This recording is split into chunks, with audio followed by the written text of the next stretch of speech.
ঘুমোবো আমি, ঘুমোবে তুমি, গল্প শোনাবে ঘুম পড়ি। হালকা আলো, চোখ বন্ধ। চলো একটা গল্প শুনি। রাতের গল্প বাংলায়। আজকের গল্প রাজকুমারী শঙ্খমালা। এক দেশে রাজার দুই রানী ছিল, বড় রানী ও ছোট রানী। বড় রানীর দুইটি পুত্র ছিল। বড় পুত্র নাম ছিল সুরেন, আর ছোট পুত্রের নাম ছিল ভূপেন। দুই ভাই সকল বিদ্যায় পারদর্শী ছিল। রাজা অনেকদিন ধরেই ভাবছিলেন সুরেনের বিবাহ দেবেন। রাজা বড় রানী অপেক্ষা ছোট রানীকে বেশি ভালোবাসতেন। ছোট রানীকে না দেখে রাজা এক মুহূর্তও থাকতে পারতেন না। একদিন ছোট রানী অভিমান করে একটা চেয়ারে বসেছিলেন। রাজা তার কক্ষে যাওয়ার সাথে সাথেই ছোট রানীকে বললেন, কি হলো, আজ তোমার মন খারাপ? ঘন ঘন দীর্ঘ নিঃশ্বাস ত্যাগ করছো, মনে হচ্ছে চোখে জল। রাজা তখন ছোট রানীর হাত ধরলেন আর তার দুঃখের কারণ জিজ্ঞাসা করলেন এইভাবে। ছোট রানী বলল, তুমি আমাকে বিবাহ না করে আমাকে পুত্রবধূ করলে ভালো করতে। সৎ মা আজকালকার দিনে ছেলেদের মা নয়। তা না হলে সুরেন আমাকে এমন কথা বলার সাহস করে? রাজা তো অবাক। তিনি হঠাৎ করে এইসব কি শুনছেন ছোট রানীর মুখ থেকে? তিনি বললেন, সে কি কথা, কি বলেছে তোমায়ও? ছোট রানী তখন বললেন, অন্যায় কথা বলেছে আমায়, তার প্রতিশোধ আমার চাই। ও আমায় যা বলেছে আমি সে কথা মুখে আনতে পারবো না, বললেন রাজাকে ছোট রানী। রাজা দারোয়ানকে ডাকলেন, হুকুম দিলেন, সুরেন আর ভূপেনকে এক্ষুনি ডাকা হোক। অন্যদিকে রাজা তার সেনাপতিকে বললেন, এক্ষুনি বড় রানী এবং তার দুই ছেলের মাথা কাটা হবে, তার ব্যবস্থা করা হোক। এদিকে রাজকুমাররা এলো, বড় রানীও এলো। অন্যদিকে তাদেরকে দণ্ড দেওয়ার লোকও এলো। সে দণ্ড দেওয়ার লোকটি বড় রানীকে দেখে অবাক হয়ে গেল। এ কি, বড় রানীকে দণ্ড দিতে হবে তাকে, যাকে তিনি মায়ের মতো ভাবেন? মায়ের মতোই বড় রানী এতদিন রাজ্যের সব প্রজাদের, কর্মীদের স্নেহ দিয়েছে, ভালোবাসা দিয়েছে। সেই মাতৃসম রানীকে কিভাবে সে শাস্তি দেবে?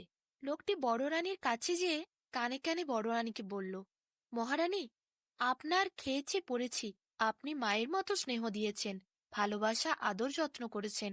কিভাবে আপনার গায়ে অস্ত্র চালাবো, আপনার ছেলেদেরকেই কিভাবে মারবো? আমি আপনার জন্য একটা ব্যবস্থা করে দিচ্ছি, আর দুই ছেলেকে দুইটি পক্ষীরাজ ঘোড়া এনে দিচ্ছি। আপনার সবাই মিলে সেটা করে চেপে পালিয়ে যান এখান থেকে। আপনি বরং বাপের বাড়ি চলে যান। রাজার আদেশে বড় রানীকে এবং তার দুই সন্তানকে কারাগারে নিয়ে যাওয়া হচ্ছিল। সেই শাস্তি দেবার লোকটি তাদেরকে ধরে বেঁধে নিয়ে যাচ্ছিল। হঠাৎ করে যখন তারা কারাগারের মধ্যে প্রবেশ করল, লোকটি হাতে দড়িগুলো খুলে দিল এবং রানীকে এবং তার দুই ছেলেকে চলে যেতে বলল। সে বলে দিল কোনখানে পক্ষীরাজ ঘোড়া দাঁড়িয়ে আছে, সেখানে পৌঁছতে পারলেই তারা সবাই এই দেশ ছেড়ে চলে যেতে পারবে। রানী এবং তার দুই কুমার সবার অজান্তে সেইখানে পৌঁছে গেল পক্ষীরাজ ঘোড়াদের কাছে। পক্ষীরাজ ঘোড়ায় করে চড়ে দুই কুমার তার মাকে নিয়ে এই দেশ ছাড়া হয়ে গেল। লোকটা একটা মরা ছাগল জোগাড় করল।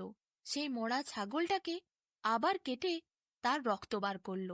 সেই রক্ত রাজাকে এনে দেখিয়ে বলল, মহারাজ, কাল রাত্রেবেলা সবাই খুব পালাবার চেষ্টা করছিল, বাধ্য হয়ে তাদেরকে মেরে ফেলেছি। মহারাজ খুব খুশি হয়, তাকে পুরস্কার দেয়। মহারাজকে রক্ত দেখিয়ে লোকটি শান্ত করে। ছোট রানীর মনেও আজ খুব খুশি, বড় রানী আর তার দুই ছেলেকে মেরে ফেলা হয়েছে। রক্ত দেখেছে সে, তার মনে আর আনন্দ ধরে না। এইভাবেই দিন পার হয়, কিন্তু রাজার মনে সুখ নাই। রাজলক্ষ্মী রাজাকে ছেড়ে অনেক দিন আগেই চলে গেছে। রাজার হাতিশালে হাতিরা কাঁদে, ঘোড়াশালে ঘোড়া কাঁদে, পথে ঘাটে কুকুর শিয়ালরা সব কেঁদে বেড়ায়। যজ্ঞশালায় আর আগুন জ্বলে না। পুরোহিতরা নিত্য হোম করতে আসতেন, তাও বন্ধ হয়ে গেছে। সকল প্রজাদের মুখে কেমন একটা দুঃখের ছাপ, কেউ খুশি নেই, কেউ আর হাসে না তার রাজ্যে। রাজা এইসব দেখে খুবই দুঃখিত ছিলেন। এত দুর্লক্ষণ দেখে তার মনে প্রশ্ন জাগতে শুরু করল, তিনি কি সত্যিই ভুল করেছেন? বড় রানী আর তার দুই সন্তানকে মেরে ফেলার পর থেকেই তার রাজ্যে এরকম সকলের মন খারাপ, সবকিছু যেন লক্ষ্মী ছাড়া। এইভাবে আরো বেশ কিছুদিন চলে যায়। রাজার মনে কষ্ট হতো, কিন্তু ছোট রানীর ভয়ে তিনি প্রকাশ করতে পারতেন না। একদিন ছোট রানীর দাসী রাজাকে এসে জানালেন গর্ভধারণের জন্য ছোট রানী এক সন্ন্যাসীর খবর পেয়েছেন। তিনি সেখানে যেতে চান। সেই সন্ন্যাসীর কাছে এমন ওষুধ আছে যাতে ছোট রানীর গর্ভধারণ সম্ভব। রাজা তা শুনে ছোট রানীকে বললেন, ঠিক আছে, তিনি লোক পাঠিয়ে সেই ওষুধ আনানোর ব্যবস্থা করে দেবেন। ছোট রানী এরপর ভালো ফলমূল, ভালো মিষ্টান্ন দিন দিন আরো খেতে শুরু করে। এদিকে রাজা সে রাজজ্যোতিষীকে ডাক দেয় গণনা কার্যে নিযুক্ত করার জন্য। ছোট রানী তা আগে থেকেই জানতে পেরে প্রথমেই গোপনে 100 স্বর্ণ মুদ্রা তাকে দিয়ে দেন। এরপর রাজার দরবারে যখন রাজজ্যোতিষী আসেন, রাজসভায় সকলের সামনে ছোট রানীর সন্তান নিয়ে ভালো ভালো কথা বলতে শুরু করেন। তিনি তো আগেই 100 স্বর্ণ মুদ্রা পেয়ে গেছেন। তিনি খুশি হয়ে ভালো ভালো কথা বলেন। রাজাকে বলেন ছোট রানীর গর্ভে ইন্দ্রতুলা রাজকুমার জন্মগ্রহণ করতে চলেছেন। তিনি ভূমিষ্ঠ হবার পরই সকল অনিষ্ট কেটে যাবে। রাজার রাজ্যে আরো সমৃদ্ধি বাড়বে। ধনধান্যে সম্পদে পরিপূর্ণ হবে রাজার রাজ্য আবার। এরপর 6 মাস কেটে যায়। রাজকুমারের জন্ম হয়। এদিকে রাজার 2 কুমার, সেই যে পক্ষীরাজ ঘোড়া নিয়ে উড়েছিল, তারা প্রথমে বড় রানীকে তার বাপের বাড়িতে রেখে এসেছিল। বড় রানীর বাপের বাড়ির লোকেরা রাজাকে কিছু বুঝতে দেয়নি। তারা সবাই বড় রানীকে অনেক গোপনে লুকিয়ে রেখেছিল।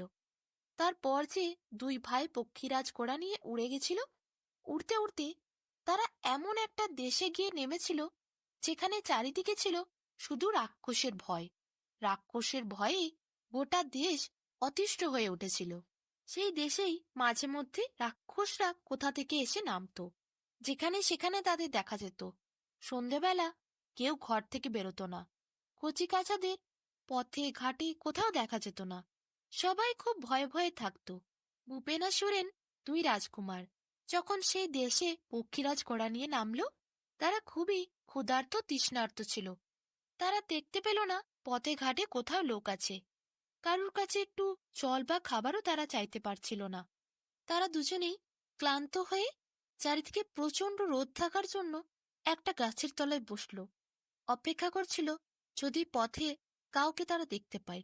হঠাৎ তারা দেখতে পায় একটি সুন্দরী মেয়ে কলসি করে জল নিয়ে রাস্তা দিয়ে যাচ্ছে। ভূপেন মেয়েটির দিকে তাকানোর পর তার প্রেমে পড়ে যায়। তার খুবই ভালো লাগে। সে আর তার থেকে চোখ সরাতেই পারছিল না।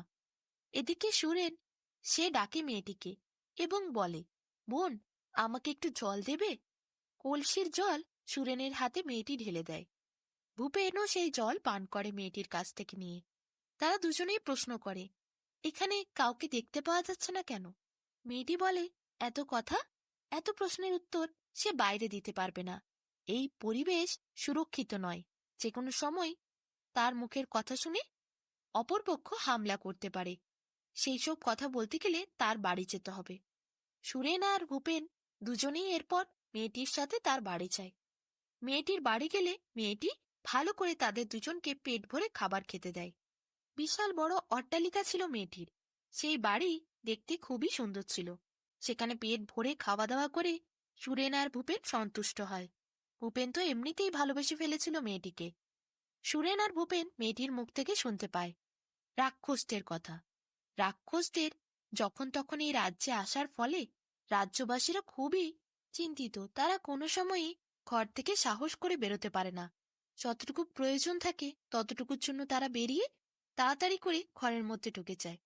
তাই রাস্তাঘাটে কোথাও কোনো লোক দেখতে পাওয়া যায় না। সবাই নিজের কাজ সেরেই তাড়াতাড়ি বাড়ির দিকে ছুটে যায়। এদিকে ভূপেন আর সুরেন তাদের রাক্ষস দেখার আর রাক্ষসী দেখার খুব শখ ছিল। তাই তারা মেয়েটির কাছে সব শোনার পর ঠিক করল আজ রাত্রিবেলা তারা ঘরের বাইরে থাকবে। যখন রাক্ষসীরা নামবে তখন তাদের তারা দেখবে। মেয়েটি রাত্রিবেলা ঘুমিয়ে যাওয়ার পর ভূপেন আর সুরেন লুকিয়ে লুকিয়ে ঘরের বাইরে বেরিয়ে আসে। তারপর রাক্ষসীদের জন্য অপেক্ষা করে। ঠিক সময় রাক্ষসীরা আকাশের থেকে উড়ে উড়ে নিচে নেমে আসে। কোথা থেকে আসে যে তারা কেউ জানে না। রাক্ষসীদের দেখে ভূপেন আর সুরেন অবাক হয়ে যায়। কত বিশাল বিশাল নখ তাদের, বড় বড় দাঁত, কি মোটা মোটা চেহারা। 10 তলা লম্বা বড় বাড়ির মতো তাদের আকার। আর দেখে মনে হয় বছর কয়েক তো স্নান করেইনি। কি নোংরা চেহারা তাদের! সুরেন আর ভূপেন যখন লুকিয়ে লুকিয়ে রাক্ষসীদের দেখছিল, তখন একটি রাক্ষসী সুরেন আর ভূপেনকে দেখতে পেয়ে যায়। তাদেরকে সকলে মিলে ধরে ফেলে। এরপর আর কি, সুরেন আর ভূপেনকে তুলে নিয়ে যায় রাক্ষসীদের দেশে। সেখানে বন্দি বানিয়ে রাখা হয় সুরেন আর ভূপেনকে। রাক্ষসীদের দেশে বিশাল বড় প্রাসাদ। সেই প্রাসাদের সামনেই একটা গাছে সুরেন আর ভূপেনকে বেঁধে রাখা হয়েছিল। তারা তাকিয়ে তাকিয়ে সবকিছু দেখছিল। বিশাল বড় প্রাসাদের মধ্যে একটি রাক্ষসী রানীও রয়েছে। সেই রাক্ষসী রানী সবাইকে যা হুকুম করছে তারা সেইভাবেই কাজ করছে। প্রতিদিন বিকেল হলেই তারা এক পুকুরে স্নান করতে যায়। সেই পুকুর থেকে স্নান করে সবাই একসাথে ফিরে আসে। সেদিন অনেকটাই দেরি হয়ে গেছিল, তাই রাক্ষসী রানী বলল সুরেন আর ভূপেনকে কাল তারা চিবিয়ে খাবে, আজ রাতে আর খাবে না। সারা রাত সুরেন আর ভূপেনকে গাছে বেঁধে রাখার হুকুম দেয় রাক্ষসী রানী। এরপর কি, রাত হয়, সবাই আবার শিকারে বেরিয়ে যায়। রাক্ষসী রানী তার পুরো রাক্ষস রাজ্যের সকলকে নিয়ে শিকারের জন্য চলে যায়। সুরেন আর ভূপেন তখন একাই ছিল। গাছে বাঁধা ছিল দুইজন। দুইজন কোনো রাক্ষস নেই দেখে তারা নিজেরা বল প্রয়োগ করে দড়িটা খুলে ফেলে। তখন অনেক রাত। কিছু রাক্ষস ছিল যারা পাহারা দিচ্ছিল, বাকি সবাই গেছিল শিকারের উদ্দেশ্যে। সুরেন আর ভূপেন ঠিক করল এই রাক্ষসদের রাজপ্রাসাদের মধ্যে তারা প্রবেশ করে দেখবে। তার জন্য যে রাক্ষসরা পাহারায় আছে তাদের সকলকে তারা তলোয়ারে করে কেটে কেটে মারবে। এরপর কি, প্রত্যেক পাহারা দেওয়া রাক্ষসকেই কেটে কেটে সুরেন আর ভূপেন মারল। তারা কিছুই করতে পারল না। দেখতে দেখতে সুরেন আর ভূপেন রাক্ষসদের রাজপ্রাসাদের ভেতরে প্রবেশ করল। সেখানে ছিল 50টি স্বর্ণকক্ষ, কিন্তু একটি স্বর্ণকক্ষ ছিল সুবিশাল। সেই স্বর্ণকক্ষের মধ্যে যখনই সুরেন আর ভূপেন প্রবেশ করল, দেখল একটি সোনার পালঙ্ক, তার মধ্যে একটি অপূর্ব সুন্দরী মেয়ে শুয়ে আছে। তারা বুঝতে পারল এই মেয়েটি তো মানুষ, এ তো কোনো রাক্ষস বা রাক্ষসী নয়। তাহলে এক মানুষ হয়ে কি করে রয়েছে রাক্ষসীদের রাজপ্রাসাদে? সুরেন আর ভূপেন দুজনেই সেই রাজকুমারীকে বারবার ওঠানোর চেষ্টা করল, কিন্তু সে তো ঘুমে আচ্ছন্ন ছিল, কোনোভাবেই সে উঠছিল না। শেষে সুরেনের চোখ পড়ল সামনে একটা সোনার কাঠি রয়েছে। তার প্রচন্ড কৌতূহল হলো সোনার কাঠিটা দেখে। সে সোনার কাঠিটা হাতে নিল। যেই সে হাতে নিল, স্পর্শ করল, অমনি রাজকন্যার চোখ খুলল। রাজকন্যার চোখ খুলতেই সুরেনকে দেখতে পেল।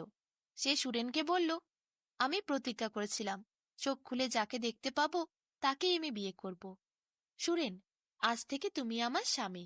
সুরেন বলল, তুমি তো একজন মানুষ, রাজকুমারী, তুমি এই রাক্ষসীদের প্রাসাদে কিভাবে এলে? সে বলল, তার নাম রাজকন্যা শঙ্খমালা। তাকে রাক্ষসীরা বন্দি করে এই রাজ্যে এনেছিল। তাদের বিশাল রাজ্য, সেই রাজ্যে সমস্ত ধনসম্পত্তি এই রাক্ষসীরা লুট করেছে। তারপর তাকে বন্দি বানিয়েছে। তার পিতামাতাকেও তারাই বন্দি করে রেখেছে। সুরেন আর ভূপেন বলল, তার পিতামাতাকেও তারা অবশ্যই ছাড়াবে। রাজকুমারী বলল, রাক্ষসীদের ধ্বংস করা খুবই সহজ, কিন্তু উপায়টি জানতে হবে। সে সুরেনকে বলল ওই সোনার কাঠিটি ভেঙে দিতে।